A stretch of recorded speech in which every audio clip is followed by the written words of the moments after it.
your beautiful evening, because we know in September sometimes we think the days are numbered for the cold and blistery weather. And I just want to say thank you for coming. I'm Doreen Osmond. I'm the Assistant Superintendent of Hudson Schools. And part of my responsibilities are all things curriculum and instruction. And I have the opportunity to work closely with our gifted coordinator, Derek Hatcher, who I will introduce in a moment, along with our students and our teachers, helping to develop programming and opportunities and pathways for our students and to meet all of our students' needs.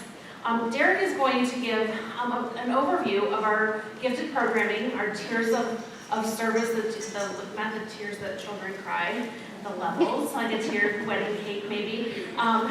So he will go over that information with you and some of the programming opportunities we have for students and how we identify our students in Hudson. We haven't had an opportunity to gather as a gifted community of gifted parents really because of the pandemic, and we're excited. Some of you have been here before, and some of you are new, so hopefully you'll walk away with some new information. And Derek Hatcher this is his second year as our gifted coordinator. He's a curriculum expert at the Summit County ESC, which is an educational service center which services all schools in Summit County.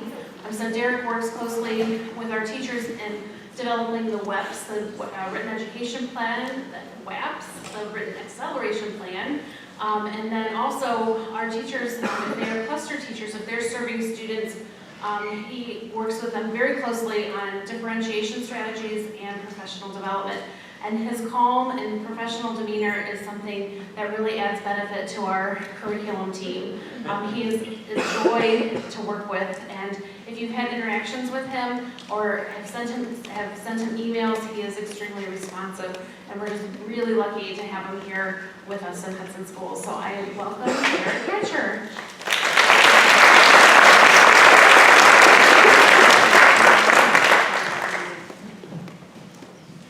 Good evening. That really set the bar high. I'm nervous now.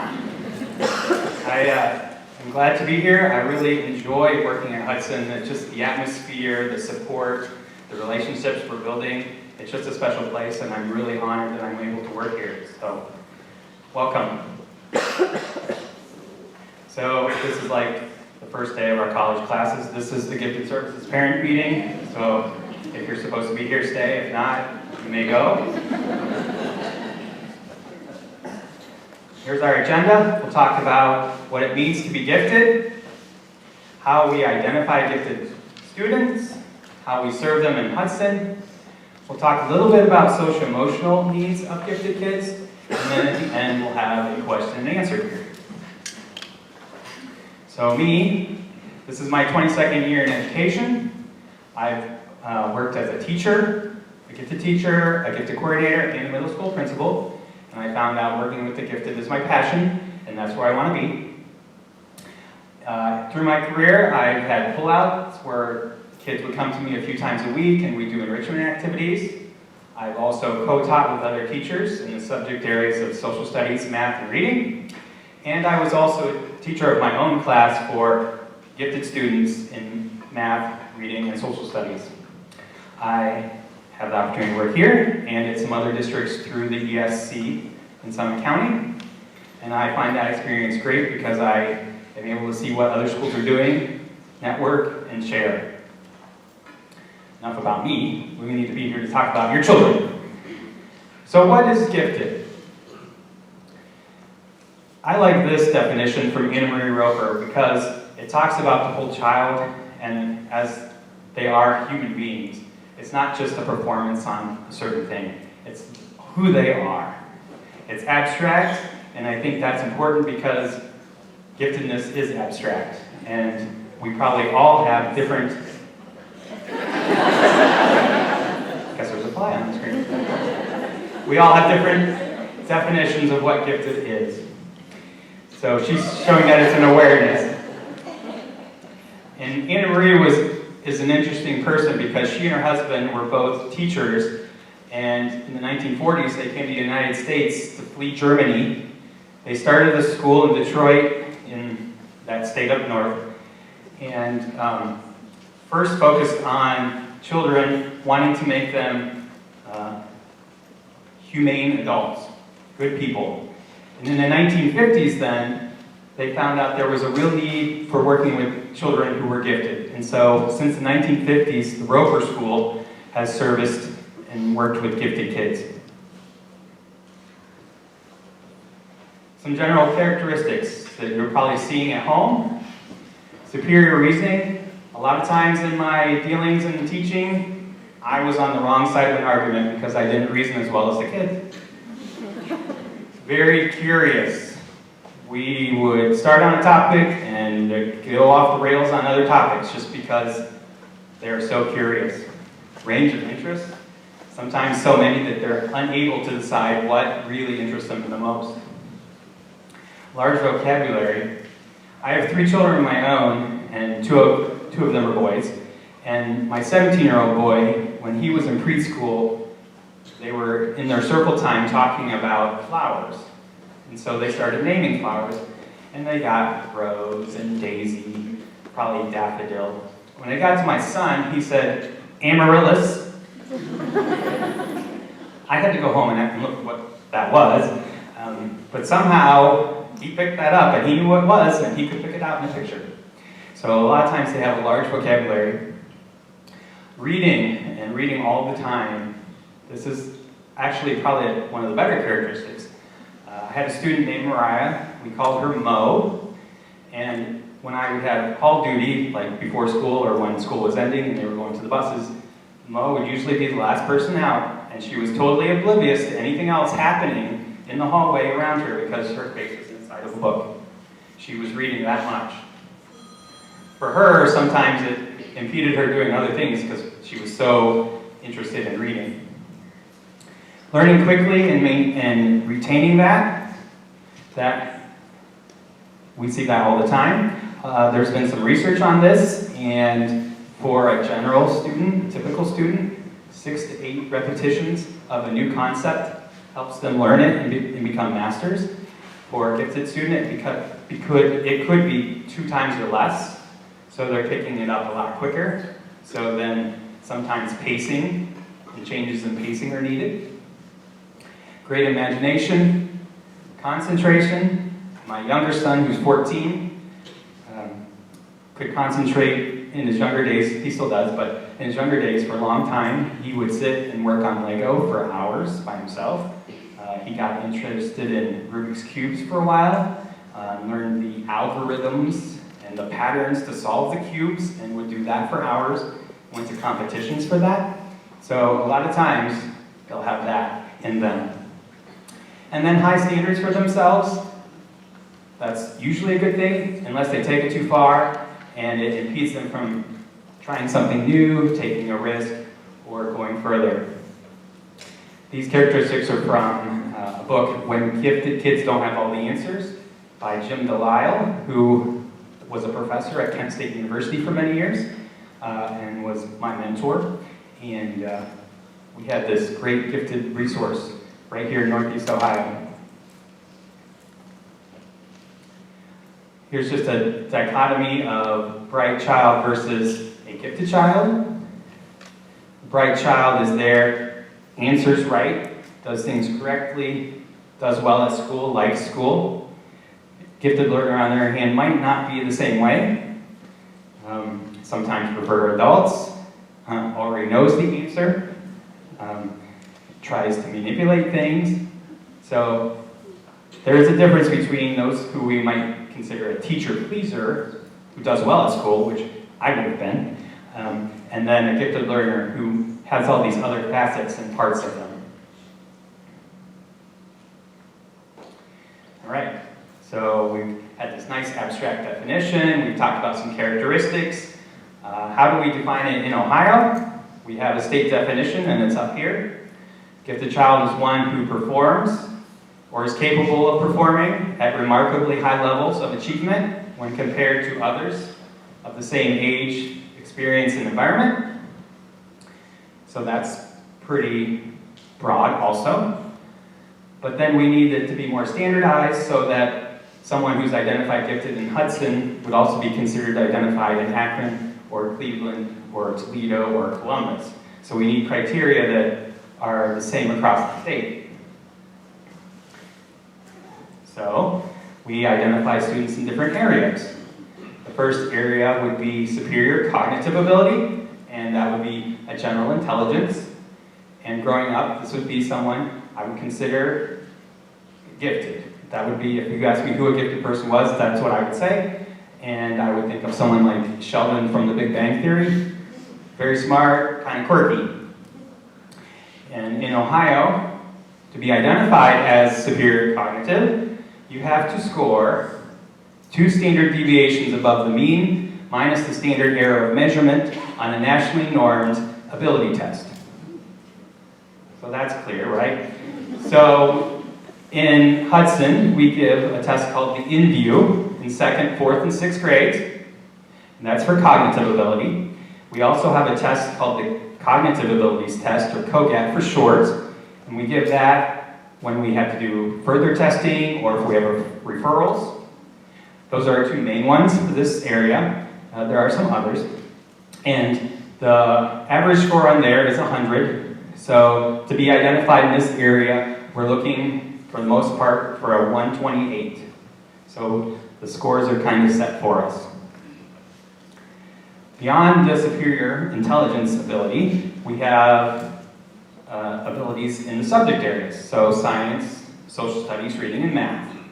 And students who are identified in this area, these areas, have to score in the 95th percentile or higher on a nationally normed achievement test. We're lucky because here we give the iReady in several grades frequently. So we are able to use that test to identify in reading and math. Another test we might use is the Iowa test, the basic skills.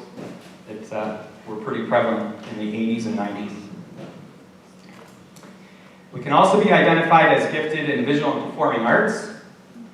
And Hudson partners with other schools in Summit County, and we have a visual and performing arts assessment day in February. And so students who are considered gifted in music, dance, art, and drama would go to that day. There is a checklist of behaviors filled out by someone who works with them at the school or a teacher. And if they score in that qualifying on that checklist, then they're asked to go to the day, the assessment day. And when they're there, they, for example, art brings a portfolio of works and then discusses it with some assessors. The other areas perform. So trumpets would play something prepared and then maybe be asked to do some scales or some sight reading. And those assessors have been all trained to identify gifted kids. The final area is called creative thinking ability. And going back to our cognitive testing, if we have a certain score on there, then we go and check those students, and they are rated on a checklist of creativity by usually the classroom teacher or someone who knows them well here at the school, and they can be identified as a creative thinker. Again, another area which is kind of abstract. And then once you're identified, you keep that throughout your school career. So if you are identified in 2nd grade as gifted, and then have services in 3rd and 4th, and then when we test again in 4th grade, your score is not as high or doesn't qualify, you retain your gifted identification from 2nd grade. So that stays with you the whole time. In the late 90s, there was a push to identify and serve gifted kids. So the lawmakers put into law that we would mandate identification of gifted students. The thinking being, once we find out how many there are, then we can start planning for services. Well, the mandate for identification is still there. We're kind of still waiting for a mandate for services. So services are not required in the state. It's left up to the prerogative of each individual school district. Luckily in Hudson, we have resources and the desire to work with these students. So we have great classroom teachers who work with them, and also some gifted intervention specialist teachers. So in general, as all teachers do, we want them to thrive. We have a focus on reading and math, and we have 3 tiers of service. And I think these have been in place since 2017. There was a committee that looked at all the services and developed these. Our Tier 1 service. So back to the cognitive testing. These are cognitive kids who score on that test a 137 or higher, or they score 132 to 136 on that test, and also have a reading identification. So they score 132 to 136 on the cognitive test, and 95 percentile or higher on the reading test. And this is for grades 3 through 8. And kids are served through a replacement language arts class. So instead of being with a classroom teacher for that, they go to a gifted intervention specialist teacher for their language arts every day. So in 3rd and 4th grade, we have Ms. Hengst is our gifted teacher. In 5th and 7th, we have Ms. Komar. And 6th and 8th, we have Mrs. Martin. Tier 2 is also for cognitive kids. So if they score a 128 to a 131, or a 132 to a 136, but do not have the reading identification, they are served in grades 2 through 8 in the general education classroom with their classroom teacher. And our goal is to cluster them with like students and provide resources and training for the classroom teacher to work with them in the general education classroom. And our 3rd tier is for those students who are identified in specific academic areas of reading and or math. And similar to Tier 2, these students are served in the general education classroom. So they don't leave to go anywhere, they stay in the classroom, but the teacher has support and professional development, and we try to cluster so that there are multiple students in the class for them to work with and for the teachers. And that's for grades 3 through 8, language arts, and 3 through 5, math. All right, so cluster grouping, which by far I think is probably the most common practice for gifted service in Ohio, is when we take small groups of students who are identified gifted and place them in a classroom on purpose. So we hope the groups between 4 and 8. There are many benefits. It means the kids are going to receive service all of the time. They're going to be working with students who are like them, who can challenge them, and let them know that there are others like them so they're not the lone student. And when there's a larger group of them in a classroom, and hopefully a smaller range of abilities in a classroom, it allows the teacher to really focus on them and work with them and provide services for them. So it's more realistic, as it says up there, for the teacher to work with them. And by far, that's used in most districts. And the written education plan. So anyone who is considered served as a gifted child receives a written education plan, and that is just a basic document which outlines how we say we're going to serve the student. So there will be goals and ways to achieve the goals, and there's a section on there that says, how do we know if it's working? We are getting ready to start these. Our teachers who work with the gifted students will be writing these in the month of October, and our goal is to have them ready around the time that parent-teacher conferences come around so that they can be discussed then with teachers. Here's a sample. We write ours electronically, so we are able to share them with you electronically. So you have a copy electronically. We do also. Just a little overview, gives you some information about the child, the identification area. There's the student interest and learning styles, so that helps the teachers to get to know the students better. There's the present levels of functioning, so Susie is scored a 96 on the most recent iReady and reading. These were her strengths to be entered in there. Socio-emotional functioning is also there, so the child may prefer talking with adults. The child is acting appropriate for 6th grade, things like that. Child might be approaching acting appropriate for 6th grade. So we want to be honest there, and so we know that what we need to do with the child. Then there's the goal page, and you have one goal for each area that's being served. So if you're identified in superior cognitive and math and receiving service in there, you would receive 2, you would have a goal for each one. The annual goal, what ways are we, or what things are we putting in place to accomplish the goal? How do we know that we're proving mastery of the goal? And then who's responsible for this goal?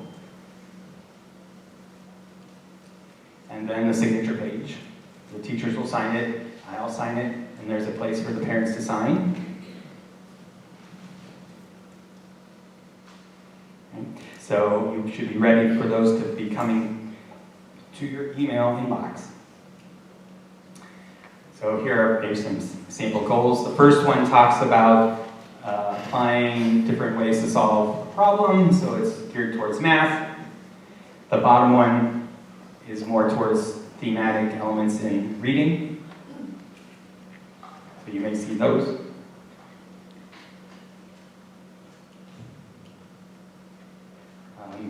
Right? So we've identified them, we've grouped them, we're saying we're serving them. What goes on in the classroom? Well, a lot of times it just is the degree of complexity for the student. So this was a neat analogy put in there. This is from Mrs. Wilkerson. So when you're diving in the Olympics, certain dives are worth more points. So that's a greater degree of difficulty. Similarly to the gifted kids in the classroom. Some will have higher degrees of difficulty in their work. They'll be more sophisticated. Right? So more complexity, more abstraction, more open-ended, maybe fuzzier, so it's not as clear. There's not a right answer. It's not as black and white. Some students would really thrive in that environment. Some really want a specific answer, but it depends on the student. Here are some strategies that may be in the classroom. Three novels, 3 groups, no chaos. Something I used to do in the classroom, I would have 3 different novels being read at the same time. The students would be then able to read a novel more on their level. They would all be doing similar tasks, and a lot of times the novels would be a similar topic or maybe genre. And because there was so much going on, the students really didn't realize that they were reading at different levels. They just thought they were reading something good, someone else was reading something different that was good.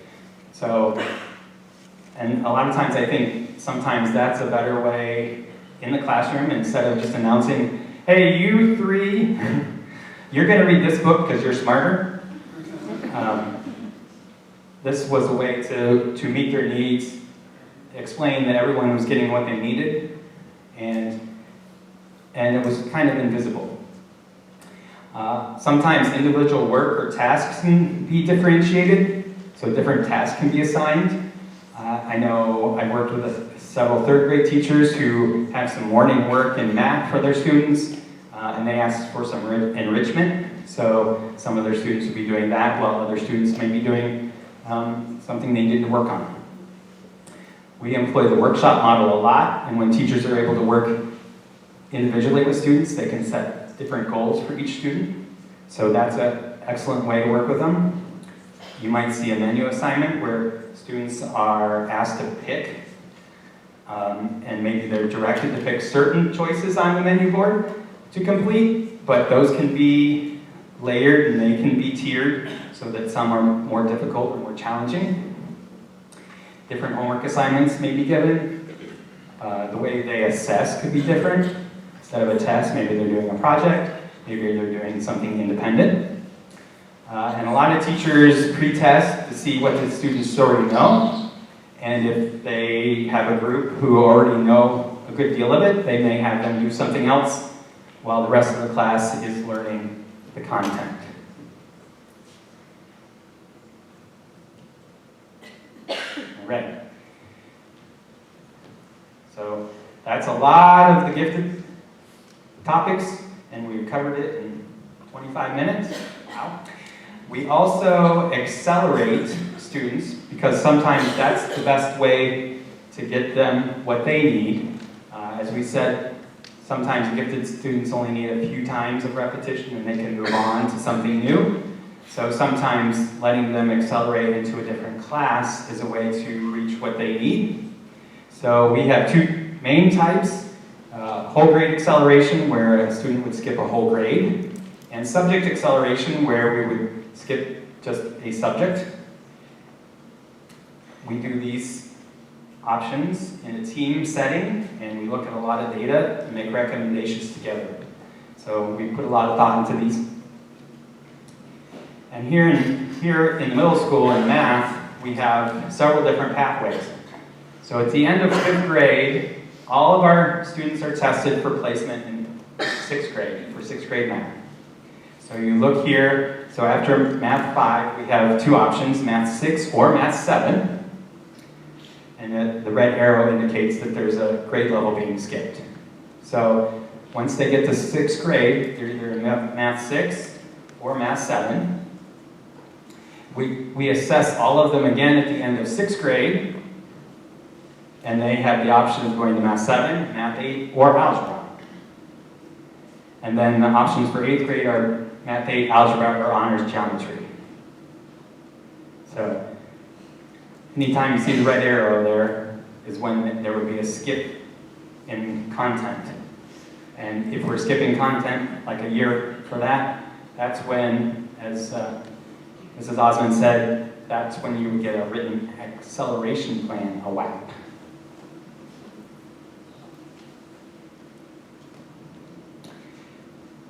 Not all of our gifted kids are ready for acceleration. Quite a few are. And there are kids who are not gifted who are accelerated also. So it's a mixture of students. And this just shows you the difference between being identified as gifted in math and those who we might consider for math acceleration. We get a lot more data for the ones when we're accelerating than we do for identifying as gifted in math.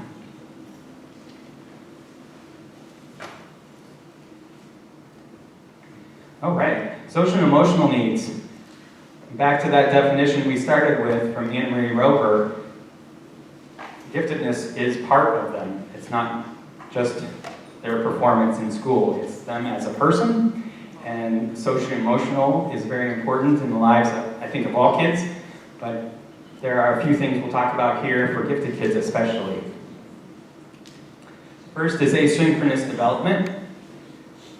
And we have this in several students when the physical, emotional, and cognitive development are not on the same timeline. So some of it develops quicker than others.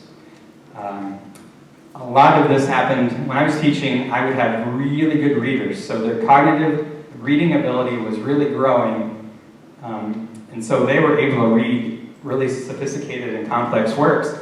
But we got to the point where what they could read then wasn't appropriate for their age. Right.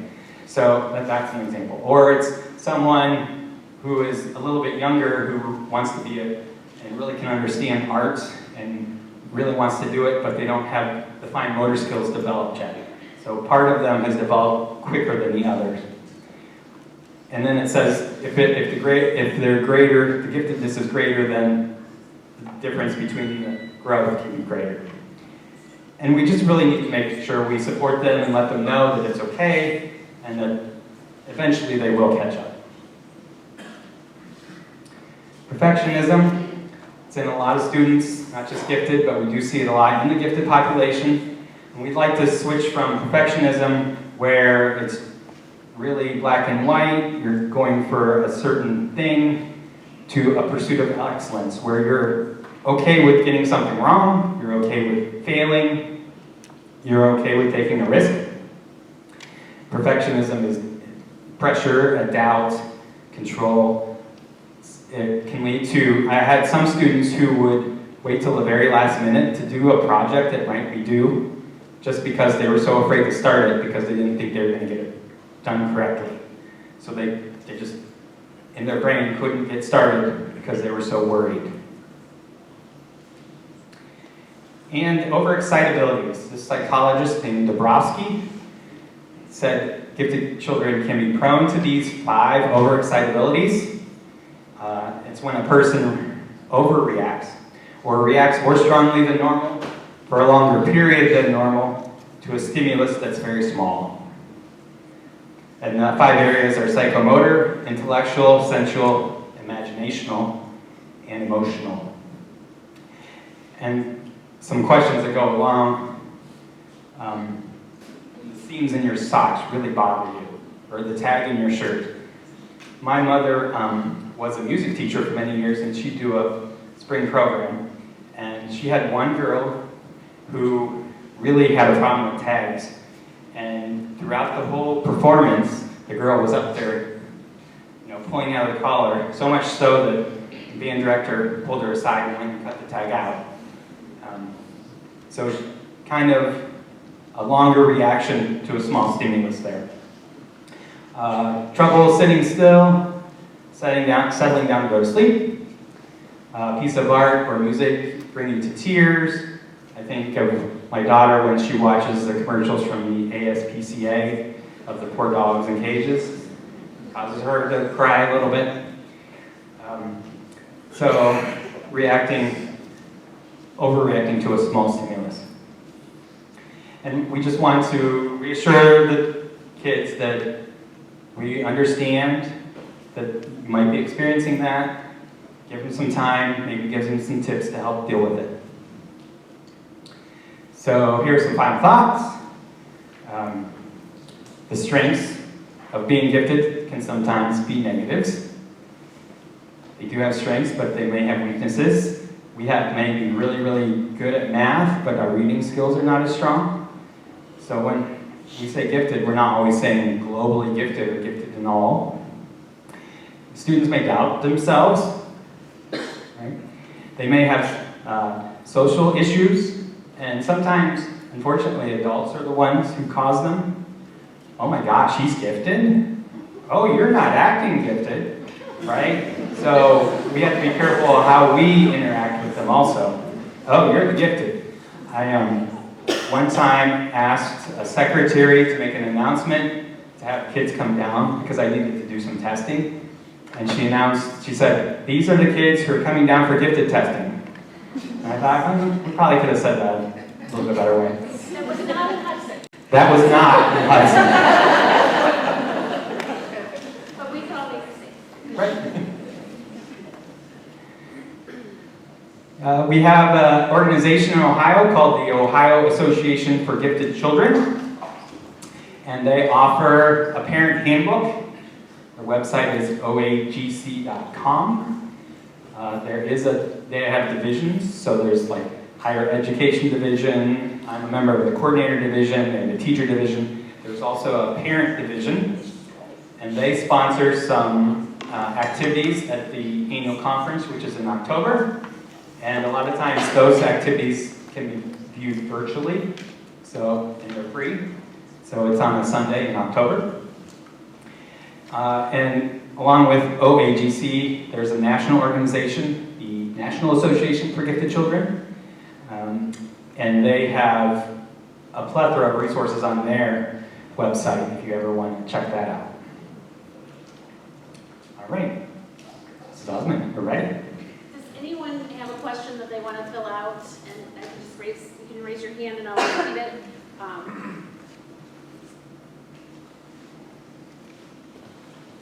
We're trying to write them down, but we'll go. They're recorded, right?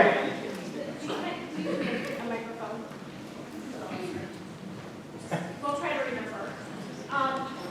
Derek, Derek is also available, and please don't hesitate. We do have under my department, assistant superintendent / curriculum, there is a gifted link, so you can always find that. The presentation will be online, and then hopefully by Monday we'll have it, the video, the recording. My kids age me. I've aged myself because they say, oh, recording, when's that? What is that?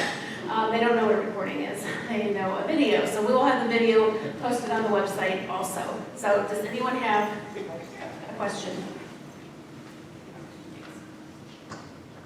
Sorry. Thank you.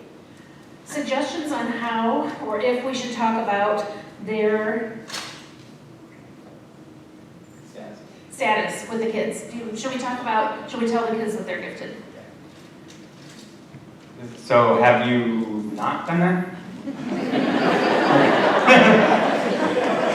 See, it's a good question. It is a good question. And I know that it can be weird because when my younger son was in 3rd grade, they said, well, you should probably test him for gifted. And I thought, that's kind of weird, right? The gifted teacher's son, isn't he a shoo-in to get gifted, right? So why test him? Right. Okay. But I relented and he was gifted. Ooh. I think it's just how you approach it. And I like to go in, and when I was a teacher, we would talk about what giftedness meant. Dr. Delisle, who I mentioned, has a lot of resources. I might start with, he had something called 8 Great Gripes of Gifted Kids, and one of them is, they don't really tell us what it means or why we're gifted. So I think they want to know. I think it's just how we coach that or how we present it to them. And I would start out just by saying, everyone's different. And we just want to do what's best for you. I try to say that kind of thing if I'm testing. I say, well, we're going to do some testing today just to see if the programs here at school are what you need or if you need other things. So if you want more, email me. I think another thing, it's really important that we don't put pressure on our students to do well. Like, you're going to be tested for gifted today, so it doesn't make them less. It doesn't make them more. They're still our lovely children that need to be loved for who they are and what they do. So we don't want to put pressure on it either. So just that plain talk, that honest talk, our kids really appreciate that. So no set. Question? Did you okay? If you are asking a specific question about your own child, we will not answer it. I just want just for confidentiality. So I didn't think we were, but I forgot. Not that you have a looking right. Is there any thought to bring back a full-time gifted coordinator to Hudson City Schools? So we haven't had a full-time gifted. Nairi Wilkerson actually taught 7th grade English language arts. We haven't had a full-time since we had cutbacks. Reductions in force. So we do have a lot of gifted students. The requirements for professional development, it's something that we are looking at. So Derek is here 130 days. So he's not quite full-time. And then I can always grab on more days, I think. So Always for Hudson. We are working on it. So that is something definitely on the radar. Thank you.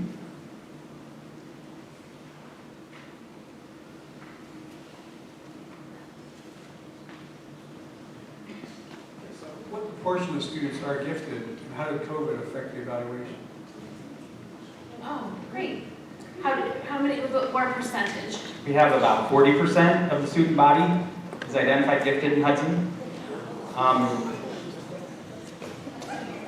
I think COVID is interesting because if we're looking at the cognitive ability, that actually should still be there. The academic ability, that maybe fluctuates a little bit. We've looked at the numbers, and our 2nd grade numbers are pretty steady identifications over the last 3 years. That's not true at my other districts, though. Their numbers have dropped. So I think we just have a good environment here. And we use iReady. So iReady is 2 to 3 times a year, depending on the grade level and all of that. And that's that specific academic, so reading and math. So I think that has helped pick up and scoop up kids because we used to only test in academics once a year in those grade level bands in 2, 4, 6. So it's not that we're not comparing apples and apples because we've scooped up some more assessments.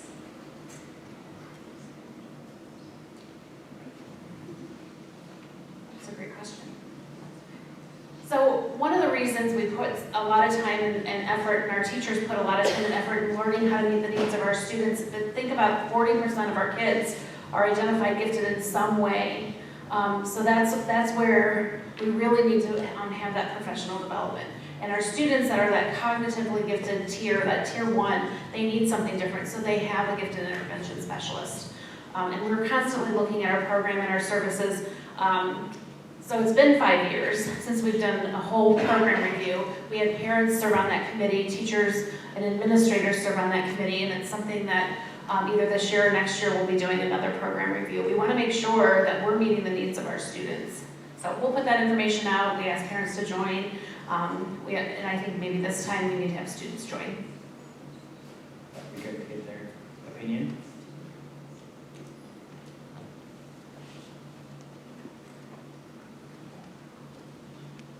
I am like the biggest klutz, so I'm really careful about running.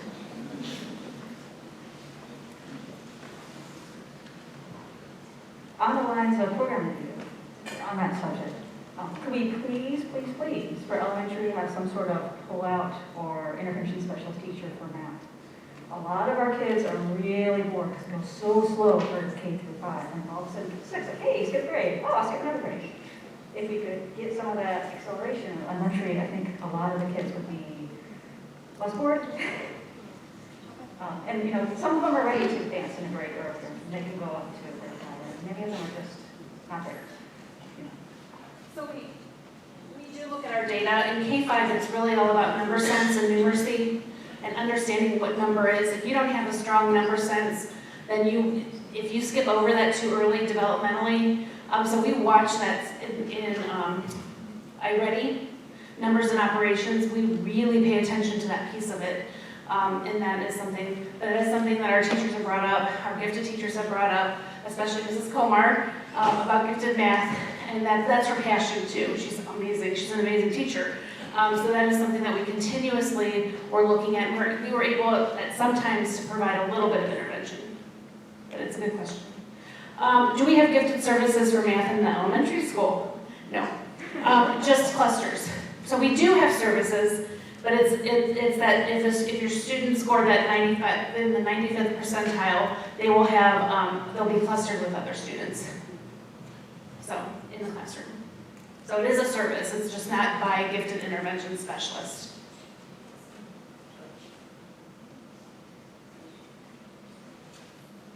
I took your thunder, Derek. Okay, I did not talking today. Sorry to make you walk so long. That's okay. I needed it. I was at meetings always. So the 60% that didn't make it, do they come back next year? Do they get the second turn? Or the 40% who are lucky enough to make it to this point, would some of them fall out? What are the percentages of the shift between these two groups? Okay, so the 40% who are identified gifted will stay that way. So if they're receiving a service now, then they will continue in that. And then the state has mandated that we offer whole grade testing a few times during the school career. So that's why we do the interview at 2nd, 4th, and 6th, and we do the iReady 2nd through 8th multiple times. So if a student does not get identified in 2nd grade, there are more opportunities in 3rd, more in 4th, 5th, 6th, and so on. So there's always a chance. And the state also says that parents can request, or teachers can request, a student to be assessed. So we offer that a couple times a year also. We're supposed to offer it twice a year. So you would just contact me and we could set that up. We offer testing in June after school's out and some in August before school starts too. So then make it easy for schedules and so students don't have to miss class and things. But there are opportunities to be put through all the testing for identification many times.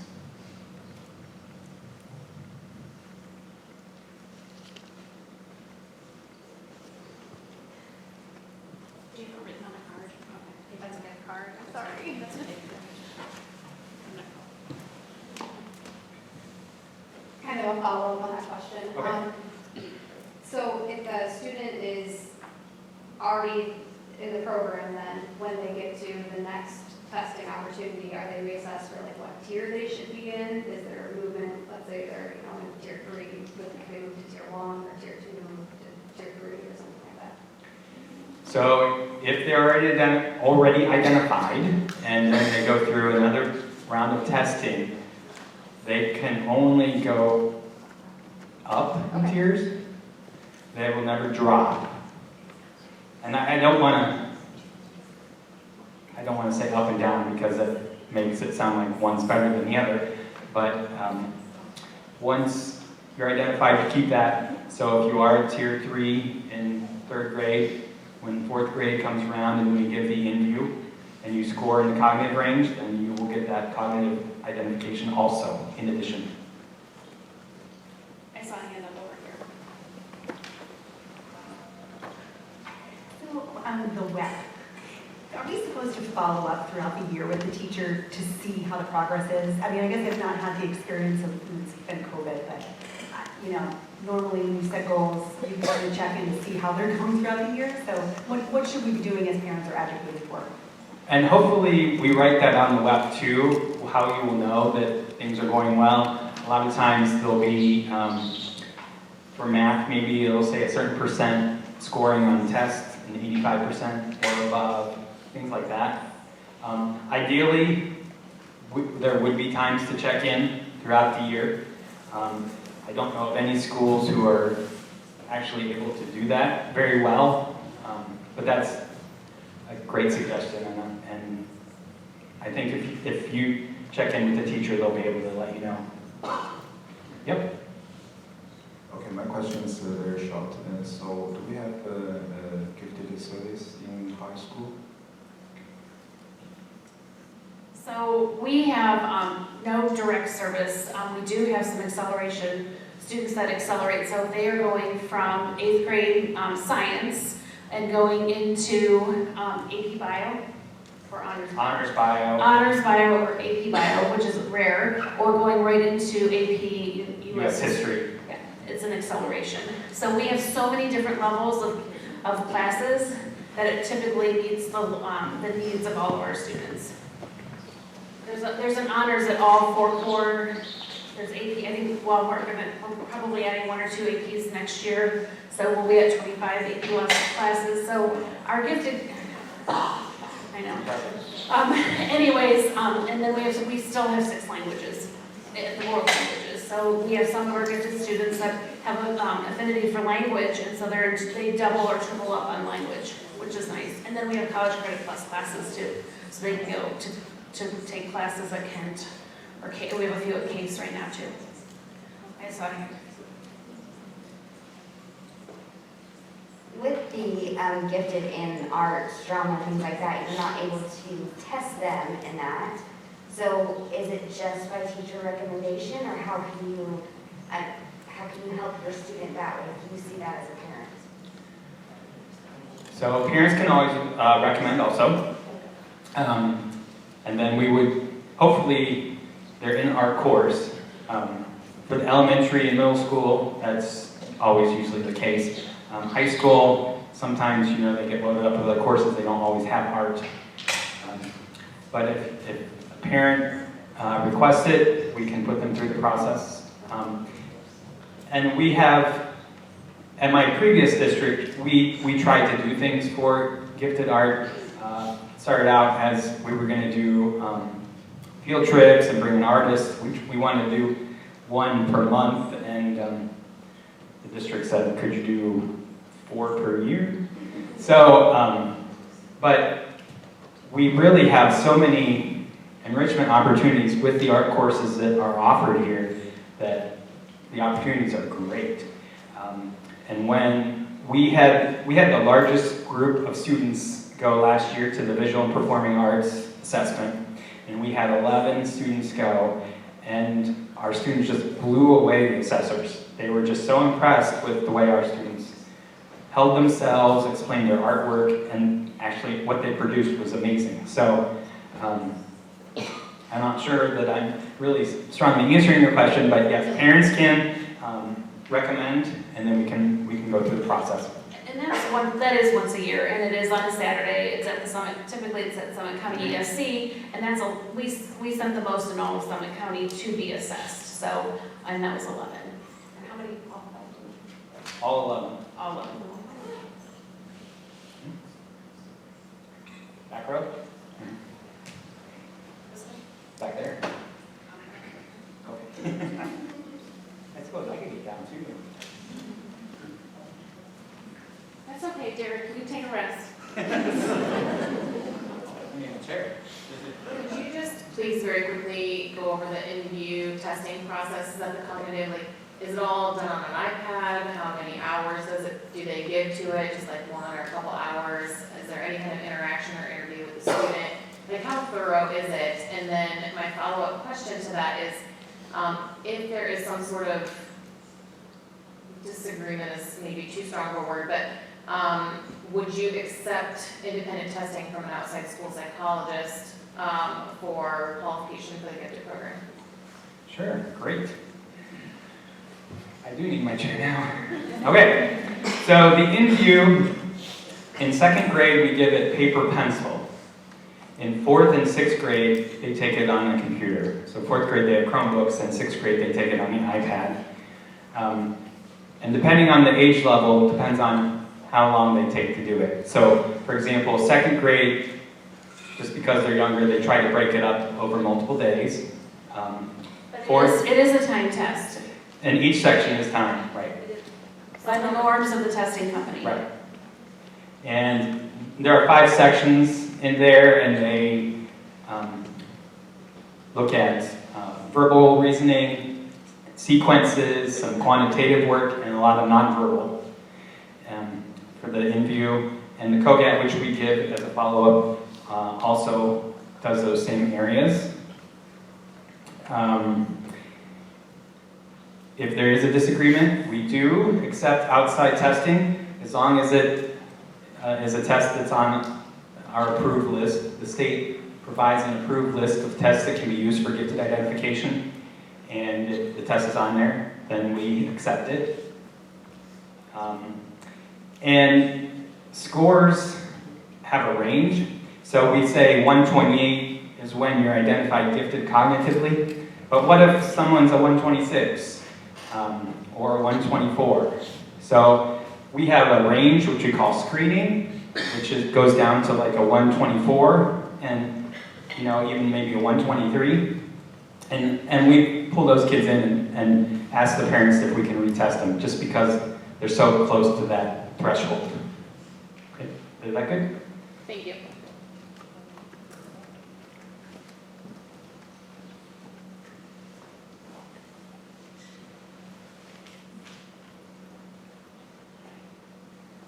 For the gifted elementary math that's in the clusters, are they doing different work, or are they taking different tests? It could be. Right? And it especially shows up at math workplaces and the math games. They're leveled. So when the teacher is talking and having the kids do that individual work, or when they're called back to a small group in that cluster, the questions are different. And then also in number corner, the teacher they have tiered questions. So if it's a pattern, you'll see patterns or flags, or it depends on whatever the number corner is. It could be fractions. So there's tiered questions actually right there in their manual, and then also in our professional development. So they may ask me a very basic question in math, but then ask your child something a little bit higher level. They may have them make more connections, make a different kind of connection, or even identify different kinds of patterns. So they have a basis of those questions in there. So it looks different for different parts of the math workshop. And they could be assessed differently. So you've talked a lot about the educational aspects of giftedness and the support that you're providing. What I'm curious about is the socio-emotional aspects of giftedness and what support you're providing for things like perfectionism, overexcitability, the challenge of I'm gifted, you're not, type of things. So last year, I did work with Ms. Hengst, and she did have some parents who were concerned about their third and fourth graders who were putting too much perfectionism and that pressure on themselves. So we got some resources together, and I think she shared that with parents, and she's done some things in the classroom.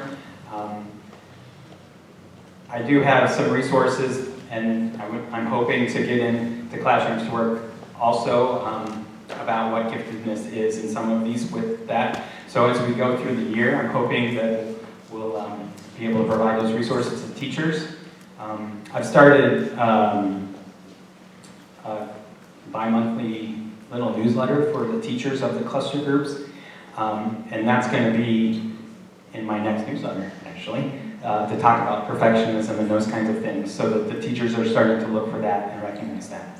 But anything we can do to help promote that, I think we'll try.